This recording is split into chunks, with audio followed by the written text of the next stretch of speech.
সকল শিক্ষার্থীকে স্বাগত জানিয়ে শুরু করছি ম্যাথ ক্লাস। আজকে আমি ম্যাথ ক্লাসে দশম শ্রেণী এবং এসএসসি পরীক্ষার্থীর জন্য একটি গুরুত্বপূর্ণ সিকিউ পরিসংখ্যান এটি করে দেখাবো। এটি Dhaka board, Jessore board, Rajshahi board, Barisal board, Chittagong board অর্থাৎ সকল বোর্ডের জন্য খুবই গুরুত্বপূর্ণ এই প্রশ্নটি। দেখো সিকিউ নম্বর হচ্ছে এখানে 5। এখানে দেওয়া আছে কোনো শ্রেণীর শিক্ষার্থীর গণিতের প্রাপ্ত নম্বরের গণসংখ্যা নিবেশন সারণী। এটা গণসংখ্যা নিবেশন সারণী দেওয়া আছে। এখানে শ্রেণী ব্যক্তি গণসংখ্যা এটা দেওয়া। দেখো নম্বর ক, মধ্যক শ্রেণী নির্ধারণ করে তার মধ্যমান নির্ণয় করো। মধ্যক শ্রেণী নির্ধারণ করে মধ্যমান নির্ণয় করতে হলে আমাদের ক্রমযুক্ত গণসংখ্যা সারণী হতে নির্ণয় করতে হবে। তাহলে লিখি মধ্যক শ্রেণীর মধ্যমান নির্ণয়ের জন্য ক্রমযোজিত গণসংখ্যা সারণী নিম্নরূপ। তাহলে ক্রমযোজিত গণসংখ্যা সারণী দেখো এখানে শ্রেণী ব্যক্তি দেওয়া আছে। লিখি শ্রেণী ব্যক্তি গণসংখ্যাকে এফ সাব আই দ্বারা প্রকাশ করা হয়। ক্রমযোজিত গণসংখ্যা দেখো এখানে শ্রেণী ব্যক্তি দেওয়া আছে কত থেকে শুরু হয়েছে। দেখো 61 থেকে 65। তাহলে লিখি 61 থেকে 65, এরপর 66 থেকে 70, 71 থেকে 75, 76 থেকে 80, 81 থেকে 85, 86 থেকে 90, 91 থেকে 95 এবং 96 থেকে 100। দেখো শ্রেণী ব্যক্তির যা দেওয়া আছে সেটা লিখিলাম। এরপর দেখো গণসংখ্যা এখানে আছে 3, এরপর হচ্ছে 5, এরপর হচ্ছে 12, 14, 10, এরপর হচ্ছে 9, 5, 2। এরপর আমরা ক্রমযোজিত গণসংখ্যা নির্ণয় করব। এখানে ক্রমযোজিত গণসংখ্যা নির্ণয় করতে হলে এই গণসংখ্যাকে একটা পর একটা যোগ করতে হয়। অর্থাৎ প্রথমে 3 দেওয়া আছে, 3 লিখি। এরপর হচ্ছে এই 3 প্রথমে লিখতে হবে, এরপর প্লাস, এরপর হচ্ছে 5 লিখি, ইকুয়াল, এটা প্লাস করি তাহলে কত হবে 8 হবে 8। এরপর আবার 8 লিখি প্লাস, এখানে দেখো 12 আছে, 12 লিখি, ইকুয়াল কত হলো 20। এরপর কত, এই 20 প্রথমে লিখতে হবে, এরপর প্লাস, এরপর কত, এখানে 14 আছে, 14 লিখি, প্লাস করি কত হবে 34। এরপর 34 লিখি, 34 এর সাথে প্লাস, এখানে কত আছে 10 প্লাস করি 44 হবে। 44 এর সাথে এরপর 44, এরপর হচ্ছে এখানে দেখুন 9 আছে, 9 প্লাস করি তাহলে কি হবে 53 হবে। এরপর 53 এর সাথে 5 প্লাস, তাহলে লিখি 53 প্লাস 5 58। এরপর 58 পেয়েছি, যখন 58 এর সাথে প্লাস করি, এখানে 2 আছে, 2 প্লাস করি 60 হলো। দেখো ক্রমযোজিত গণসংখ্যা নির্ণয় করেছি। এটা ক্রমযোজিত গণসংখ্যার একটা সারণী। আমরা ক্রমযোজিত গণসংখ্যার সারণী তৈরি করলাম। দেখো এই সারণী থেকে আমাদের মধ্যমান নির্ণয় করতে হবে। দেখো এখানে মধ্যক শ্রেণীর নির্ধারণ করে তার মধ্যমান নির্ণয় করো। এখানে গণসংখ্যা কত হয় সেটা আমরা নির্ণয় করি। মোট গণসংখ্যা লিখি মোট গণসংখ্যা n ইকুয়াল, আমরা মোট গণসংখ্যা এখানে পেয়েছি দেখো 60, অর্থাৎ এই 60 এখানে লিখে দেব। মোট গণসংখ্যা পেয়েছি 60, n ইকুয়াল 60 হলো। দেখো এখানে গণসংখ্যা হচ্ছে জোড় সংখ্যায় আছে, সুতরাং আমাদের মধ্যক নির্ণয় করতে হলে যেহেতু জোড় সংখ্যায় আছে, সুতরাং মধ্যক হচ্ছে, মধ্যক কোন শ্রেণীতে অবস্থিত, মধ্যক হবে মধ্যক n/2 তম পদ প্লাস n/2 প্লাস 1 তম পদের যোগফল বা সমষ্টি যোগফল, অর্থাৎ এত এবং এততম পদ। এখানে n/2 তম পদ এবং n/2 প্লাস 1 তম পদের যোগফল ভাগ 2, অর্থাৎ এততম পদ এবং এততম পদের সাংখ্যিক মানের গড়। অর্থাৎ দেখো এখানে যেহেতু জোড় সংখ্যা হয়েছে, এখানে n এর মান জোড় সংখ্যা, সুতরাং মধ্যক হবে, এটাকে 2 দ্বারা ভাগ করলে 30 তম পদ প্লাস 31 হবে, এখানে 31 তম পদের, অর্থাৎ এততম এবং এততম পদ এর যোগফল, সাংখ্যিক মানের যোগফল। অর্থাৎ এটা এখানে এততম পদ এবং এখানে 30তম পদ এবং 31তম পদ কোন শ্রেণীতে অবস্থিত সেই শ্রেণীর মধ্যবিন্দু কত। এখানে মধ্যমা দেখো মধ্যক শ্রেণীর নির্ধারণ করে তার মধ্যমান নির্ণয়, অর্থাৎ মধ্যক কোন শ্রেণীতে অবস্থিত হবে, 30 এবং 31তম পদ কোন শ্রেণীতে অবস্থিত দেখো। এরপর আছে ভাগ 2, অর্থাৎ এখানে 30.5 এটা হচ্ছে মধ্যক হয়। তাহলে এখানে এই 30.5 কোন শ্রেণীতে অবস্থিত, অর্থাৎ 30তম এবং 31তম পদ কোন শ্রেণীতে অবস্থিত সেটা আমরা হিসাব করব। এখানে দেখো এখানে হচ্ছে আমরা পেয়েছি 34, অর্থাৎ এখানে 30তম এবং 31তম পদ আছে। এই গণসংখ্যা এখানে 14, যেখানে এখানে গণসংখ্যা 14 আছে। এখানে 30তম 31তম পদ কোন শ্রেণীতে, তাহলে দেখো 1 2 3 4 1 2 3 4, অর্থাৎ এই শ্রেণীতে এই শ্রেণীর মধ্যমান নির্ণয় করতে বলছে। দেখো এই শ্রেণীর মধ্যমান, অর্থাৎ মধ্য কোন শ্রেণীতে অবস্থিত, মধ্য হচ্ছে এই শ্রেণীতে অবস্থিত। 31 এবং 30তম পদ এই শ্রেণীতে অবস্থিত বিধায় এই শ্রেণীর এটা হচ্ছে প্রচুরক শ্রেণী পেয়েছি। এই প্রচুরক শ্রেণীতে এটা অবস্থিত, অর্থাৎ প্রচুরক এই শ্রেণীতে অবস্থিত। এই শ্রেণীর আবার আমাদের মধ্যমান বের করতে বলেছে। এটার মধ্যমান কত, এটার সাথে এটা প্লাস করে 2 দ্বারা ভাগ করব, অর্থাৎ মধ্যমান শ্রেণী মধ্যমান, অর্থাৎ মধ্যক শ্রেণীর এটা হচ্ছে মধ্যক কোন শ্রেণীতে অবস্থিত, এই শ্রেণীতে অবস্থিত। মধ্যক শ্রেণী মধ্যমান, তাহলে লিখি মধ্যক শ্রেণী মধ্যমান ইকুয়াল কত হবে। এখানে নিম্নসীমা শ্রেণীর নিম্নসীমা হচ্ছে 76 প্লাস উচ্চসীমা হচ্ছে 80। এখানে দেখো শ্রেণীর নিম্নসীমা প্লাস উচ্চসীমা বাই 2 ইকুয়াল দেই। এখন আমরা এটা প্লাস করি, এটার সাথে এটা প্লাস করি 6, এটার সাথে এটা প্লাস করি 15 হবে বাই 2। এখন এটাকে আমরা 15কে 2 দ্বারা ভাগ করি, অর্থাৎ 7 হবে। এরপর দেখো 15কে যখন 2 দ্বারা ভাগ করছি, অর্থাৎ 14 হচ্ছে, এখানে 1 থাকে, এখানে 6, অর্থাৎ এখানে 16কে আবার 2 দ্বারা ভাগ করলে 8 হবে, অর্থাৎ 78 হলো মধ্যক। এটা অ্যান্সার 78। দেখো আমাদের এই প্রথম নম্বর ক এর সমাধানের জন্য মধ্যক কোন শ্রেণীতে অবস্থিত সেটা আমরা নির্ধারণ করে, অর্থাৎ এখানে আমরা বুঝতে পেরেছি যে 30তম এবং 31তম অর্থাৎ 30 এবং 31তম পদ কোন শ্রেণীতে অবস্থিত, এই শ্রেণীতে অবস্থিত। ক্রমযুক্ত গণসংখ্যা পেয়েছি আমরা 34, অর্থাৎ 34 এখানে 30তম এবং 31তম পদ এই শ্রেণীতে অবস্থিত হয়েছে, অর্থাৎ এখানে এটা 14 পেয়েছি প্রচুরক, অর্থাৎ মধ্যক শ্রেণী। এই শ্রেণীর অর্থাৎ এখানে যেহেতু প্রচুরক এটা বা মধ্যক এই শ্রেণীতে অবস্থিত, এই শ্রেণীতে এটা আমরা বুঝতে পেরেছি এই শ্রেণীতে মধ্যক অবস্থিত। এখন এই শ্রেণীর মধ্যমান আমরা নির্ণয় করব, যেহেতু এই শ্রেণীর মধ্যমান এটা নির্ণয় করেছি, এটাই হচ্ছে অ্যান্সার। দেখো এখানে বিবরণ সহ পদার্থ উপাত্তের অজীব রেখা অঙ্কন করো। আমরা বিবরণ সহ এই পদার্থ উপাত্তের অজীব রেখা অঙ্কন করব। এই অজীব রেখা অঙ্কন করার জন্য অবশ্যই আমাদের এই ক্রমযুক্ত গণসংখ্যা সারণী প্রয়োজন হবে, অর্থাৎ এখানে শ্রেণী ব্যক্তির বা শ্রেণীর উচ্চসীমা, শ্রেণী ব্যবধানের যে উচ্চসীমা, সেই উচ্চসীমা সাধারণত আমরা x অক্ষ বরাবর এবং গণসংখ্যা এই যে গণসংখ্যা পেয়েছি এটা y অক্ষ বরাবর স্থাপন করে অজীব রেখা অঙ্কন করি। দেখো এখানে নম্বর খতে এখানে সংক্ষিপ্ত পদ্ধতিতে গড় নির্ণয় করো। এরপর দেখো পদার্থ সারণী হতে মধ্যক নির্ণয় করো। আমরা মধ্যক নির্ণয় করব এই সারণী থেকেই। দেখো লিখি, আমরা জানি মধ্যক equal L plus first bracket শুরু n/2 মাইনাস FC ইন্টু এখানে ইন্টু দেই, এরপর H/FM, এটা হচ্ছে মধ্যক নির্ণয় সূত্র। দেখো এটা থেকে আমরা মধ্যক নির্ণয় করব। তাহলে কিভাবে মধ্যক নির্ণয় করব, এখানে L কি, অর্থাৎ মধ্যক যে শ্রেণীতে অবস্থিত সেই শ্রেণীর নিম্নসীমা হচ্ছে L। এই শ্রেণীতে মধ্যক অবস্থিত, এই শ্রেণীর নিম্নসীমা হচ্ছে এটা, অর্থাৎ এখানে দেখো এখানে লিখে দেই L, এটা হচ্ছে L মধ্যক শ্রেণীর। মধ্যক যে শ্রেণীতে অবস্থিত সেই শ্রেণীর নিম্নসীমা হচ্ছে L, তাহলে L লিখলাম। এখানে L হচ্ছে 76।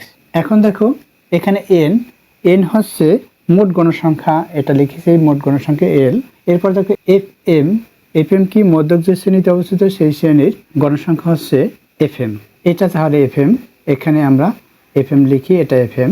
তাহলে এই যে FM যে শ্রেণীতে অবস্থিত তার পূর্বের যে ক্রমযুক্ত গণসংখ্যা এটা হচ্ছে FC, এখানে এটা হবে FC। দেখো তাহলে FC কোনটা, FC হচ্ছে এই যে মধ্যক যে শ্রেণীতে অবস্থিত সেই শ্রেণীর যে গণসংখ্যা তার পূর্বের যতগুলো গণসংখ্যা আছে তার সমষ্টি হচ্ছে এফসি, অর্থাৎ এটা হচ্ছে এফসি, এটার সমষ্টি, এটা হচ্ছে এফসি, অর্থাৎ এগুলো সমষ্টি এফসি পেয়েছি, অর্থাৎ এখানে 20 পেয়েছি এফসি। এখানে দেখো দেখিয়ে দিয়েছি। এরপর দেখো এখানে এইচ আছে, এইচ হচ্ছে শ্রেণী ব্যক্তি, অর্থাৎ এখানে 61 থেকে 65 পর্যন্ত যে শ্রেণী ব্যক্তি আমরা হিসাব করব কিভাবে। এখানে 61, 62, 63, 64 এবং 65। দেখো 1 2 3 4 5, অর্থাৎ শ্রেণী ব্যক্তি কত, এইচ ইকুয়াল আমরা 5 পেয়েছি, অর্থাৎ এখানে শ্রেণী ব্যক্তি যা সেটাই হচ্ছে এইচ, তাহলে এইচ ইকুয়াল এখানে 5 হলো, অর্থাৎ এই শ্রেণীর পার্থক্যটাই হচ্ছে এইচ। দেখো তাহলে এখান থেকে আমরা মধ্যক নির্ণয় করব। তাহলে কি লিখব? মধ্যক নির্ণয় করার পূর্বে প্রথমে মধ্যক নির্ণয় করার জন্য এখানে যেহেতু মধ্যক নির্ণয় করতে বলছে, প্রয়োজনীয় সারণী বা ক্রমযোজিত গণসংখ্যার সারণী নিম্নরূপ। এটা সারণী লিখে এরপর ক্রমযোজিত গণসংখ্যার সারণী তৈরি করে তারপর আমরা জানি সূত্রটি লিখে সূত্রটায় কি কি আছে সেগুলো আমাদের লিখতে হবে। এখানে এল কি? এল হচ্ছে মধ্যক শ্রেণীর নিম্ন সীমা হচ্ছে এল। এখানে আমরা লিখি এল এর মান 76। এরপর দেখো প্লাস এন কি? এন হচ্ছে মোট গণসংখ্যা, অর্থাৎ 60 পেয়েছি বাই 2 মাইনাস এফসি। এফসি কি? অর্থাৎ মধ্যক যে শ্রেণীতে অবস্থিত সেই শ্রেণীর যে গণসংখ্যা তার পূর্বের গণসংখ্যাগুলোর সমষ্টি, অর্থাৎ এখানে ক্রমযোজিত গণসংখ্যা মধ্যক যে শ্রেণীতে অবস্থিত সেই শ্রেণীর পূর্বের ক্রমযোজিত গণসংখ্যা হচ্ছে এফসি। এখানে এফসি কত? 20 আছে, 20 লিখি ইন্টু এখানে ইন্টু দেই এইচ হচ্ছে কি? শ্রেণী ব্যক্তি। শ্রেণী ব্যক্তি কত এখানে পেয়েছি 5 এবং এফএম হচ্ছে এই যে এফএম হচ্ছে মধ্যক যে শ্রেণীতে অবস্থিত সেই শ্রেণীর যে গণসংখ্যা সেটা হচ্ছে এফএম। এখানে এফএম কত? 14, এখানে 14 লিখি। দেখো এখন এখান থেকে আমরা যা পাবো সেটাই মধ্যক, সুতরাং এখানে 76 লিখি। এরপর হচ্ছে প্লাস সাইন, এটাকে 2 দ্বারা ভাগ করি।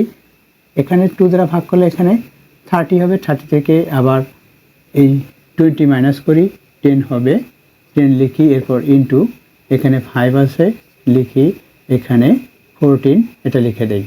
এখন এটা আমরা যখন সমাধান করব এটার, সেটাই হচ্ছে মধ্যক। এখানে দেখো এই 10 অর্থাৎ 5 ইন্টু 2, এখানে যদি আমরা 5 লিখি 2 দিয়ে এটাকে ভাগ করতে পারি 7। এখন কত হলো সেটা লিখি। দেখো এটার সাথে এটা গুণ হবে, অর্থাৎ 76 প্লাস এটার সাথে এটা গুণ করি, 5-এর সাথে 5 গুণ করলে 25 হবে বাই 7। এখন এটাকে ভাগ করলে যেটা হবে সেই ভাগফলের সাথে এটা যোগ করব, সেটাই হবে মধ্যক। অর্থাৎ এটা আমরা ক্যালকুলেটর ব্যবহার করে পাই। 25কে 7 দ্বারা ভাগ করলে 3.57 পাই। তাহলে আমরা 76 প্লাস 3.57 এটা লিখতে পারি। প্লাস করি, আমরা প্লাস করলে কি পাবো? 79.57। এটা হচ্ছে অ্যান্সার, এটা হচ্ছে মধ্যক। সুতরাং আমরা মধ্যক পেয়েছি এত, এটাই হচ্ছে অ্যান্সার। দেখো পদার্থ সারণী থেকে মধ্যক নির্ণয় করো, মধ্যক নির্ণয় করলাম। এখন এই যে ক্রমযোজিত গণসংখ্যা, এটা থেকে আমরা অজীব রেখা অঙ্কন করব। কিভাবে অজীব রেখা অঙ্কন করব বলেছি, যে ইতিপূর্বে বলেছি, এই শ্রেণী ব্যক্তি এর উচ্চসীমা সাধারণত এক্স অক্ষ বরাবর স্থাপন করব এবং গণসংখ্যা ওয়াই অক্ষ বরাবর স্থাপন করে ক্রমযোজিত গণসংখ্যার সারণী থেকে অজীব রেখা অঙ্কন করতে আমরা পারি। এর পূর্বের ক্লাসে অজীব রেখা কীভাবে অঙ্কন করতে হয় সেখানে সুন্দরভাবে ব্যাখ্যা দিয়েছি, তোমরা সেখান থেকেই দেখে নিতে পারবে।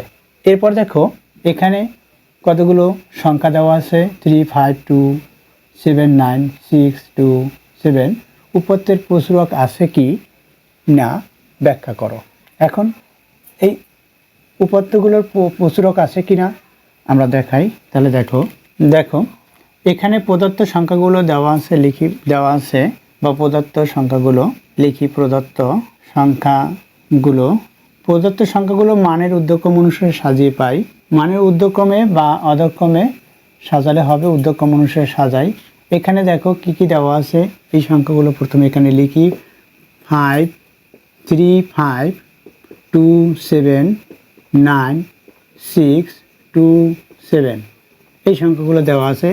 হিসাব করি এখানে কতগুলো সংখ্যা দেওয়া আছে 1 2 3 4 5 6 7 8 অর্থাৎ 8টি দেওয়া 1 2 3 4 5 6 7 8। দেখো এখানে সর্বনিম্ন সংখ্যা কি কি পেয়েছি, এখানে 2 আছে, দুইটি 2 আছে, তাহলে লিখি 2, 2 মানের ঊর্ধ্বক্রম অনুসারে সাজাই। এরপর দেখো একটি 3 আছে, তাহলে 3 লিখি, 3। এরপর দেখো 4 আছে কিনা, 4 নেই। 5 আছে, 5 একটি আছে। এরপর 6 আছে, একটি, লিখি 5, 6। এরপর দেখো 7 আছে কিনা, 7 একটি, দুইটি 7 আছে, সুতরাং 7 দুইটি লিখি 7, 7। এরপর কি আছে, শুধুমাত্র 9 আছে, 9 লিখে দেই 9। অর্থাৎ এখানে দেখি হিসাব করে 8টি হয়েছে কিনা, 1 2 3 4 5 6 7 8, সুতরাং 8টি হয়েছে। দেখো এখানে বলা হয়েছে প্রচুরক আছে কিনা, এখানে প্রচুরক অর্থাৎ যেটি প্রচুর বার বা বেশি বার বা সর্বাধিক বার আছে সেটা হচ্ছে প্রচুরক। এখানে আমরা দেখতে পাচ্ছি দুইটি 2 আছে এবং দুইটি 7 আছে, সুতরাং প্রচুরক আছে এই দুইটি। দেখো এখানে লিখি, এখানে প্রচুরক আছে যা 2 এবং 7, প্রচুরক আছে যা পেয়েছি 2 এবং 7। এখন ব্যাখ্যা করতে বলছে, অর্থাৎ 2 হচ্ছে 2 বার, 2 এবং 7 2 বার করে আছে, সুতরাং লিখে দেই 2 এবং 7 সর্বাধিক বার অর্থাৎ 2 বার করে আছে, অর্থাৎ 2 বার করে আছে। তাহলে প্রচুরক কত, উত্তর হবে প্রচুরক বা অ্যান্সার, লিখি অ্যান্সার প্রচুরক 2 এবং 7, এটা হচ্ছে অ্যান্সার। এরপর দেখো সংখ্যাগুলোর গাণিতিক গড় নির্ণয় করো। সংখ্যাগুলো আমরা গাণিতিক গড় নির্ণয় করব। আমরা জানি গড় বা গাণিতিক গড় এক্স বার দিয়ে প্রকাশ করা হয়। X bar equal summation x of i by n equal x of i কি, এই সংখ্যাগুলোর সমষ্টি হবে। সুতরাং এই যে ঊর্ধ্বক্রম অনুসারে সাজিয়েছি, এখান থেকে আমরা প্লাস করে দেখি 2 + 2 + 3 + 5 + 6 + 7 + 7 + 9, এখানে কয়টি সংখ্যা, 8টি, এন এর মান হচ্ছে 8 ইকুয়াল দেই। এই সংখ্যাগুলোর আমরা সমষ্টি বের করি। দেখো আমরা ক্যালকুলেটর ব্যবহার করি, সুতরাং 41 হলো, ক্যালকুলেটর ব্যবহার করে পেয়েছি 41/8 ইকুয়াল দেই। 41কে 8 দ্বারা ভাগ করি, 41কে 8 দ্বারা ভাগ করলে 5.125, এটা হচ্ছে গড়, এটা হচ্ছে অ্যান্সার। এরপর দেখো বিন্যস্ত উপাত্তের প্রচুরক নির্ণয়ের সূত্রটি লিখো। আমরা বিন্যস্ত উপাত্তের প্রচুরক নির্ণয়ের সূত্রটি বর্ণনা সহ লিখতে বলেছে, বর্ণনা সহ লিখো, বর্ণনা সহ লিখব। আমরা জানি বিন্যস্ত উপাত্তের প্রচুরক নির্ণয়ের সূত্রটি হলো, এভাবে লিখতে পারি। আমরা জানি বিন্যস্ত উপাত্তের প্রচুরক নির্ণয়ের সূত্রটি হলো প্রচুরক ইকুয়াল কি হবে, L plus f sub 1 by f sub 1 plus f sub 2 into h। এখন এর সূত্রগুলোর এই যে প্রতীকগুলো এর ব্যাখ্যা দেব। এখানে L কি, লিখি এখানে L হচ্ছে প্রচুরক যে শ্রেণীতে অবস্থিত সেই শ্রেণীর নিম্নসীমা, প্রচুরক শ্রেণীর নিম্নসীমা, তাহলে লিখে দেই প্রচুরক শ্রেণীর নিম্নসীমা। L প্রচুরক শ্রেণীর নিম্নসীমা, অর্থাৎ প্রচুরক যে শ্রেণীতে অবস্থিত সেই শ্রেণীর নিম্নসীমা হচ্ছে L। এখানে F1 কি, এখানে F1 কি, F1 হচ্ছে প্রচুরক শ্রেণী, তাহলে লিখি প্রচুরক শ্রেণী ও তার পূর্ববর্তী শ্রেণীর গণসংখ্যার পার্থক্য, অর্থাৎ প্রচুরক শ্রেণীর যে গণসংখ্যা সেই গণসংখ্যা থেকে তার পূর্ববর্তী শ্রেণীর গণসংখ্যা মাইনাস হবে, সেটা হচ্ছে বা অন্তর, সেটাই হচ্ছে F1। তাহলে F2 কি, F2 হচ্ছে প্রচুরক শ্রেণী ও তার পরবর্তী শ্রেণীর গণসংখ্যার পার্থক্য, অর্থাৎ প্রচুরক যে শ্রেণীতে অবস্থিত সেই শ্রেণীর এবং তার পরবর্তী শ্রেণীর গণসংখ্যা, এই দুইটার পার্থক্য অর্থাৎ মাইনাস হবে, সেটাই হচ্ছে F2। এখানে তাহলে এখানে H কি, H হচ্ছে শ্রেণী ব্যক্তি, H হচ্ছে শ্রেণী ব্যক্তি বা শ্রেণীর পার্থক্য, এটা হচ্ছে H। আশা করি এটি বুঝতে পেরেছো। এরপর দেখো সূত্রটি, এরপর হচ্ছে নম্বর খ। তাহলে দেখো নম্বর খ সংক্ষিপ্ত পদ্ধতিতে গড় নির্ণয় করো। নম্বর খ লিখি লিখি সংক্ষিপ্ত পদ্ধতিতে গড় নির্ণয়ের সারণী প্রয়োজনীয় সারণী নিম্নরূপ। সংক্ষিপ্ত পদ্ধতিতে প্রয়োজনীয় গড় নির্ণয়ের সারণী নিম্নরূপ। দেখো সংক্ষিপ্ত পদ্ধতিতে গড় নির্ণয়ের সারণী আমরা লিখব। সুতরাং প্রথমে শ্রেণীব্যক্তি লিখতে হবে। তাহলে লিখি শ্রেণীব্যক্তি। এরপর কি দেখো এই শ্রেণীর মধ্যমান নির্ণয় করব। তাহলে লিখি শ্রেণীর মধ্যমানকে x সাব i দ্বারা প্রকাশ করা হয়। শ্রেণীব্যক্তি শ্রেণীর মধ্যমান। এরপর হচ্ছে গণসংখ্যাকে f সাব i দ্বারা প্রকাশ করা হয়। শ্রেণীর মধ্যমানকে x সাব i এবং গণসংখ্যাকে f সাব i দ্বারা প্রকাশ করা হয়। এরপর হচ্ছে ধাপ বিচ্যুতি u সাব i দ্বারা প্রকাশ করা হয়। ধাপ বিচ্যুতি u sub i equal x sub i minus a by h। এরপর হচ্ছে গণসংখ্যা, অর্থাৎ এই যে গণসংখ্যা fi এবং ধাপ বিচ্যুতি গুণ ধাপ বিচ্যুতি, অর্থাৎ আমরা এখানে লিখতে পারি সংক্ষিপ্তভাবে fi এবং ui। এখানে আমরা ব্র্যাকেটে লিখে দিতে পারি গণসংখ্যা গুণ ধাপ বিচ্যুতি গণসংখ্যা গুণ ধাপ বিচ্যুতি লিখলাম। এরপর দেখো শ্রেণীব্যক্তি যা তো দেওয়া আছে সেটা লিখি।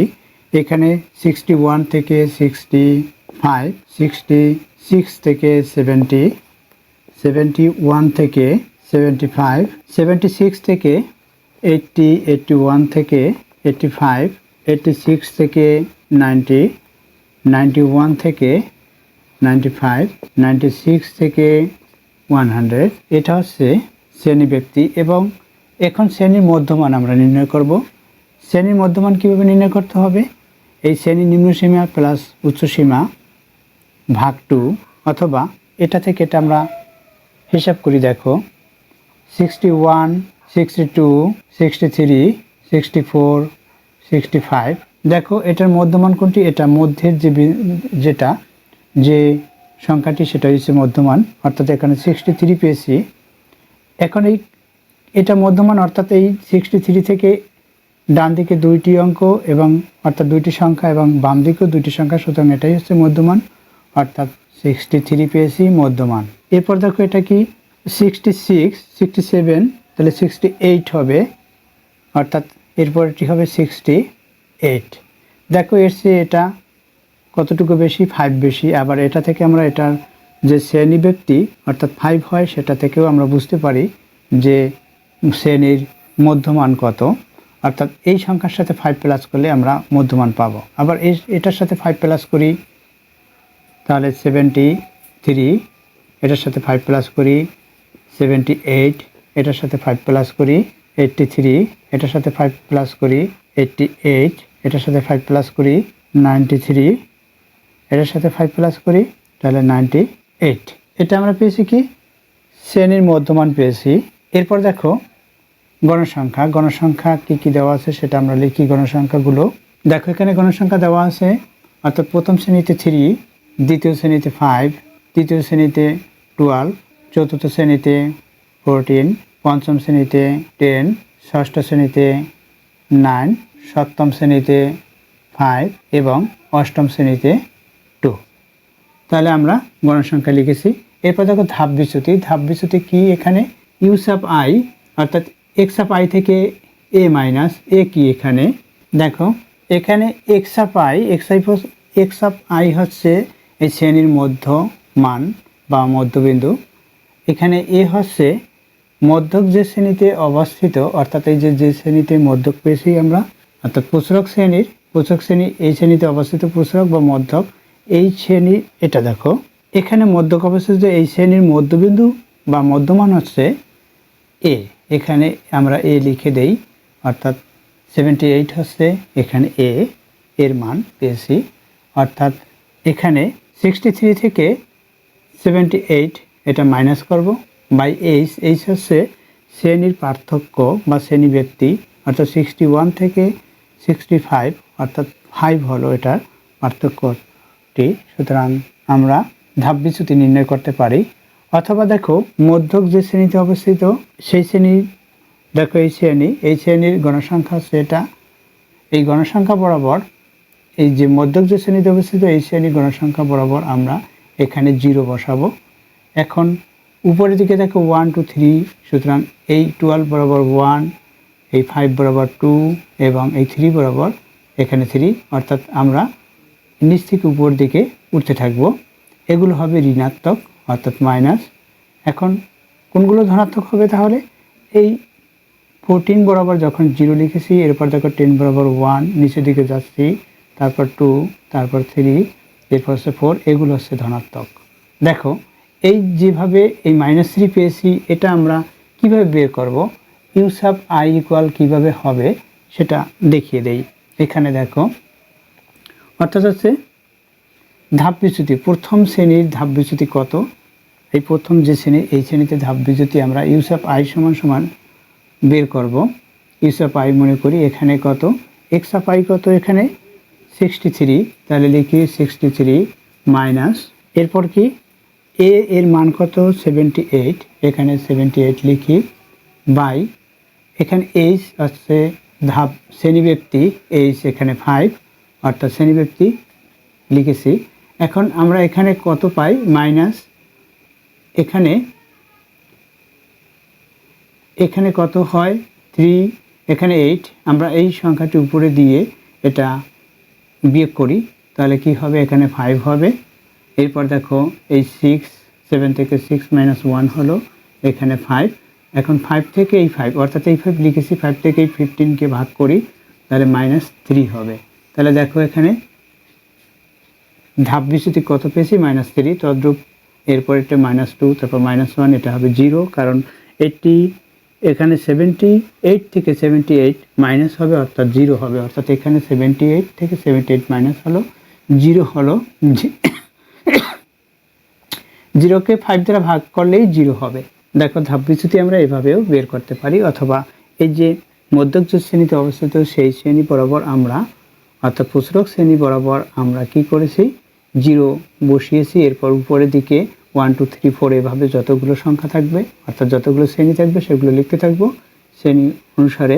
এরপর নিচের দিকে কতগুলো শ্রেণী আছে, এই 14 এর পরে 1 2 3 4, এখানে 4টি শ্রেণী, অর্থাৎ এখানের দিকে তাকাও, 4টি শ্রেণী দেখা যায়, সুতরাং এখানে 1 2 3 4 হলো। এখন এখানে কি হবে? F sub I into you sub I, অর্থাৎ গণসংখ্যা গুণ ধাপ বিচ্যুতি, অর্থাৎ এটা গুণ এটা করব। এখানে 3, এই -3 গুণ করলে কি হবে? -9 হবে। এরপর দেখো 5 -2, অর্থাৎ -10 হবে গুণ করলে। এরপর কি 1 12, -1 এর সাথে 12 গুণ করি, তাহলে -12 হবে। 0 এর সাথে 14 গুণ 0 হলো। এরপর 1 এর সাথে 10 গুণ করি, 10 হবে। এরপর দেখো এখানে 9 আছে, 9 এর সাথে 2 গুণ করি, 18 হবে। এরপর আছে 3 এর সাথে এখানে 5 গুণ করি, 15 হবে। এরপর 4 এর সাথে 2 গুণ করি, 8 হবে। এখন এগুলো আমরা সমষ্টি করব, অর্থাৎ সিগমা বা summation F sub I U sub I equal কত হয় সেটা আমরা এখানে লিখব। এখানে গণসংখ্যা কত লিখি? মোট গণসংখ্যা কত? এন ইকুয়াল, এটা মোট গণসংখ্যা আমরা যখন প্লাস করব তখন আমরা পাবো মোট গণসংখ্যা হচ্ছে, ইতিপূর্বে পেয়েছিলাম 60, অর্থাৎ এখানে যদি প্লাস করি তাহলে 60 পাবো মোট গণসংখ্যা। এখানে কি? এখানে আমরা টোটাল করি, দেখো এখানে কত হয়? এই 10, এখানে 10, এখানে 10, এখানে দেই, অর্থাৎ এখানে 31 হয়, -31 এটা হলো, আমরা এটা পেয়েছি এখানে -31। এখানে কত হয় দেখো, এখানে 31 থেকে 10 মাইনাস করি, 21 থাকবে মাইনাস। এরপর দেখো 21 থেকে আবার এখানে 18 আছে, এটা মাইনাস করি, তখন কি থাকবে? -3 থাকবে। এখন -3 পেয়েছি, এখন এটার পরে -3 পেলাম। এখন এটা থেকে -3 বাদ দেই, তাহলে কি হবে? এখানে 12 হবে, 12 এর সাথে 8 প্লাস করি, তাহলে 20 হলো। এখানে কি পেয়েছি? 20 পেয়েছি। অথবা আমরা এটা ক্যালকুলেটর ব্যবহার করে পাই, অর্থাৎ ক্যালকুলেটর ব্যবহার করলে এখানে আমরা কত পাবো? যেহেতু এখানে 31 পেয়েছি মাইনাস, এখানে কত পাই সেটা হিসাব করতে পারি। দেখো 8 এখানে 5 প্লাস করি, তাহলে কত হবে? 40, এখানে 885 প্লাস করলাম 21 হলো, 21 এর 1 এগুলো প্লাস করি, কত হবে 4 হবে, হাতের 1ও প্লাস করলে একবারে 4 হবে। এটা হলো, এখানে কত হয় এখন দেখো,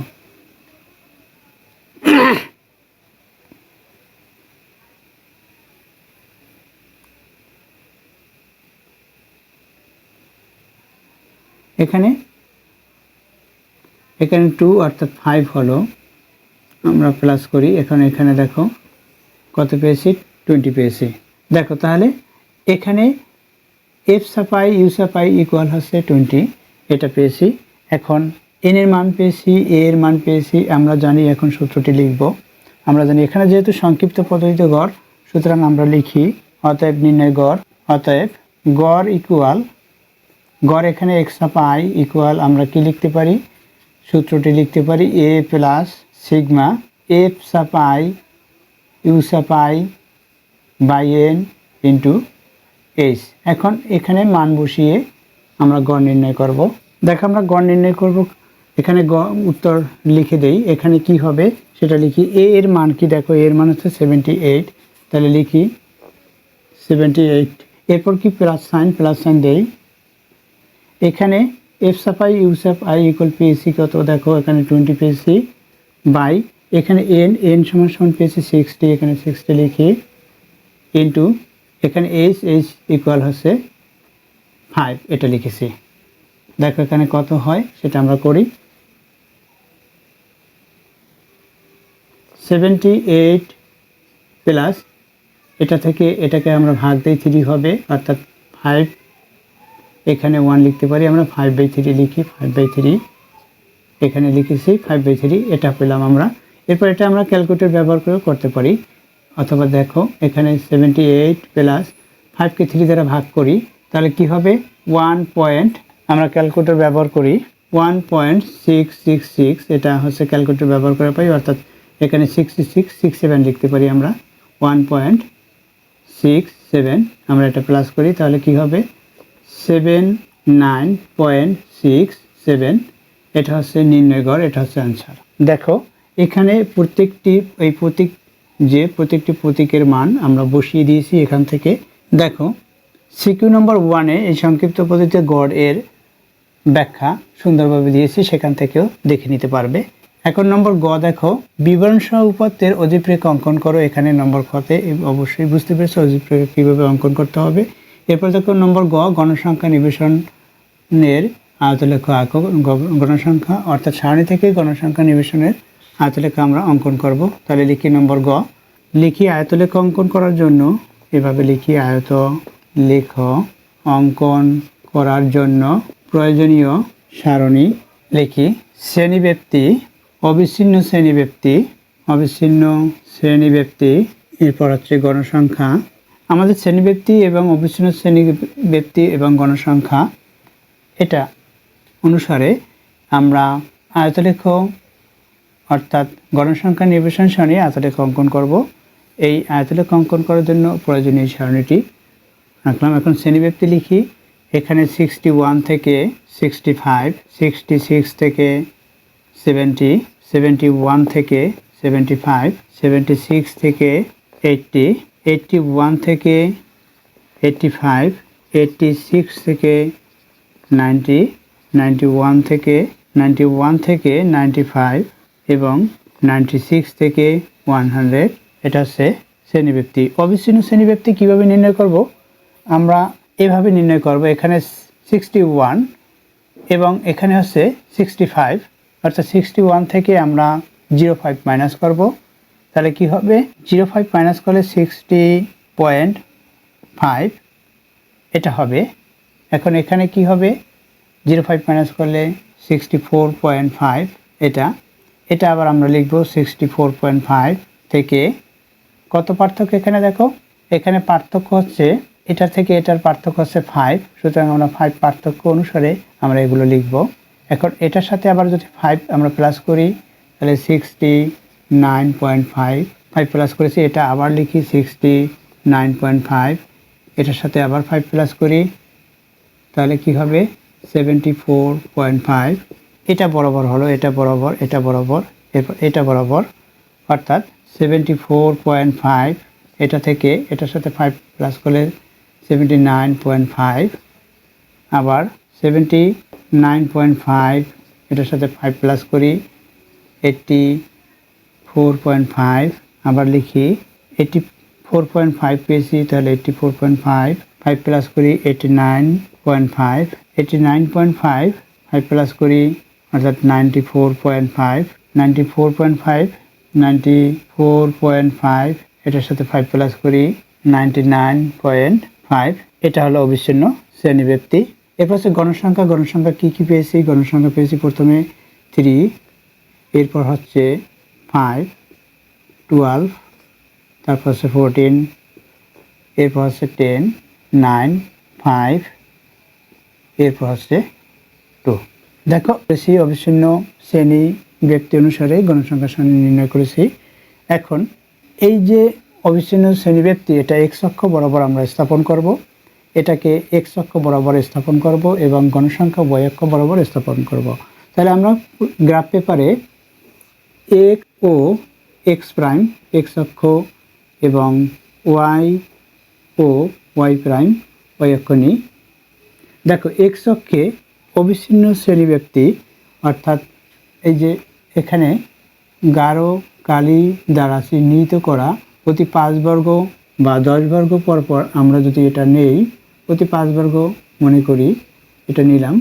দেখো এই অবিচ্ছিন্ন শ্রেণী ব্যক্তি সাধারণত এক্স অক্ষ বরাবর আমরা এখানে স্থাপন করব। তাহলে এখানে কত? দেখো এখানে 60.5, এই 60.5 এখানে নেই, 60.5, এরপর সে 64.5, এরপর কত?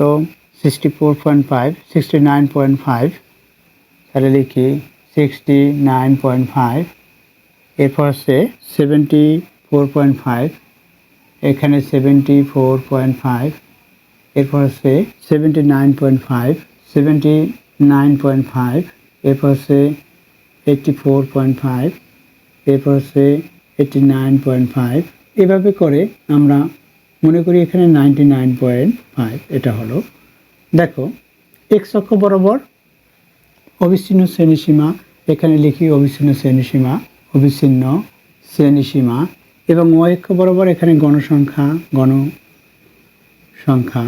এখন এই গণসংখ্যাগুলো দেখো এখানে 60.5, এখানে কত পেয়েছি? 3 পেয়েছি, অর্থাৎ আমরা যেহেতু এখানে 5 বর্গ সমান, এগুলো জানি যে 5 বর্গ সমান সমান দেওয়া, এটা আমরা এখানে কত এই গণসংখ্যাগুলো আমরা লিখতে পারি, অথবা এখানে যেহেতু 5, 5, 10, 15, এরপর কত 20, 25, এখানে 30, এই যে আমরা লিখেছি এই সংখ্যাগুলো গণসংখ্যা, অর্থাৎ ওয়াই অক্ষ বরাবর গণসংখ্যা যেহেতু স্থাপন করব, দেখো প্রথমে 60.5-এ 3 ঘর, অর্থাৎ এখানে আমরা 3 ঘর, এখানে যেহেতু আমরা জানি যে এটা থেকে এটা 5 ঘর, সুতরাং এখানে 3 ঘর পর্যন্ত উঠবে, এই 3 ঘর পর্যন্ত একটা বিন্দু পেয়েছি। এরপর দেখো অর্থাৎ 3 ঘর পর্যন্ত এই পর্যন্ত একটি বিন্দু পেয়েছি, এটা এই হইতে এই পর্যন্ত 64 পর্যন্ত 3 ঘর, এরপর কত 5 ঘর, অর্থাৎ এই যে 5 ঘর পর্যন্ত একটা পেয়েছি, এরপর কত 12, অর্থাৎ এই 10-এর চেয়ে 2 বেশি হবে, 2 ঘর বেশি হবে, এখানে 12 পেয়েছি, অর্থাৎ 69 বরাবর এখানে কত 69.5-এ এখানে 12 পেয়েছি, এরপর কত 14, অর্থাৎ এই যে মনে করি এখানে 12 পেয়েছি, এটা 12, এরপর হচ্ছে 14, এর পরেরটা হচ্ছে 14, অর্থাৎ এখানে ধরলাম 14, অর্থাৎ 15-এর চেয়ে 1 কম 14, এরপর হচ্ছে দেখো 10 হচ্ছে এখানে, অর্থাৎ 79.5-এ 10 ঘর, 79.5, এখানে মনে করি এই 10, এখানে 10 ঘর ধরলাম 79.5, অর্থাৎ এখন দেখো 1, 2, 3,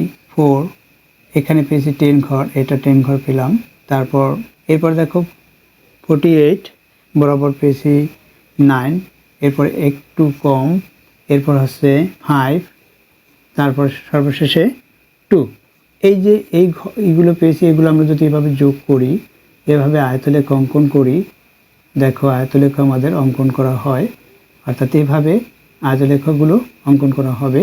10 ঘর, তারপর হচ্ছে 9 ঘর, এভাবে করে, তারপর 5 ঘর, এভাবে করে আসলো, আয়তলেখাটা অঙ্কন করলাম।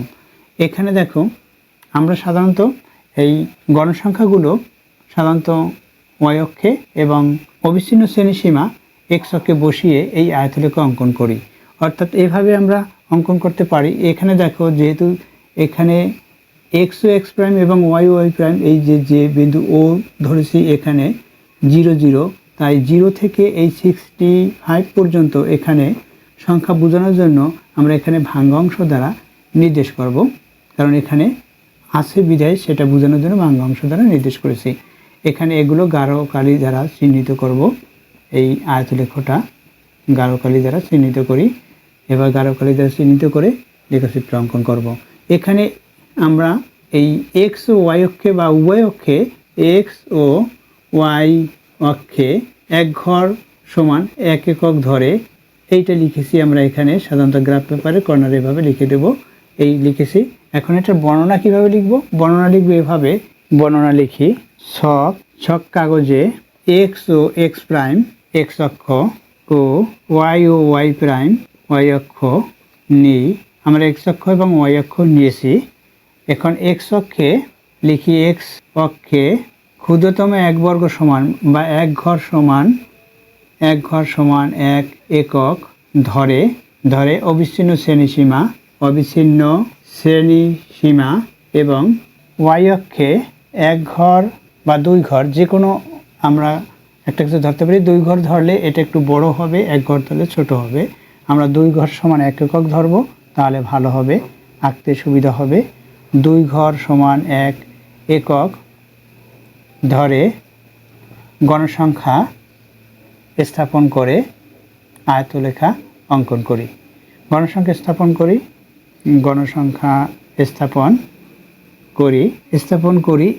আয়তলেখা অঙ্কন করি, সেটা লিখে দিই, আয়তলেখ